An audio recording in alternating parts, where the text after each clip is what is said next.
xale bu ndaw buy daan dooleem Sidi Diop la fâcherie de la banlieue ñaar fukki at ak juróom-ñaar 27 ans di daan dooleem yàlla dogal man Omaro maay baayam maa jàpp ci loxom indi ko ci jëmm jooju nga xam ne mooy Makhtar Diop Subatel jël ko dénk ko Souleymane Awalaay mii muy label Subatel groupe waaye jékki mii di manager am staff baa ngi nii mafia baa ngi nii ñëpp ngi ci ginnaaw ñëw nanu nag yàq nanu suñu soirée. Omaro Sénégal la Omaro àddina la loolu kenn werantewu ko waaye Omaro bu àddina soxlaa Subatel soxla Omaro Subatel la ko moom na leer ni midi Makhtar Diop Subatel du ma ko fooyee Makhtar Diop Subatel ku ko laal ma Makhtar Diop Subatel ku ko bëgg a rey di nga ñëw taxaw man lekk ma ba ma rees nga doog koy rey kon nit ñëpp xam ne lii ñu def tey Subatel def ko Sidi Diop metti na ma ba ci kanamu yàlla te nag lépp too fay too ki ko def xam na ñi ko def xam nañu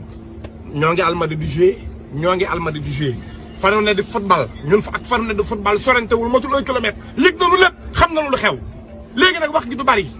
comme lii nag mooy showbiz mbir mi ti mbax la ale boo gis am na retour ñëw nañu dóor ay pompe à gaz yàq suñu soirée ñoom nam nu xaar dama ne wax day leer dama ne ñoom ñëw nañu ci suñu soirée dóor fa ay pompe à gaz yàq suñu soirée ñoom nam nu xaar kon nag du diine du l'islam du jaamu yàlla du tarixa showbiz la ale boo gis am na retour te nanu xam ne tàmbalee ci Omaro ak ndaw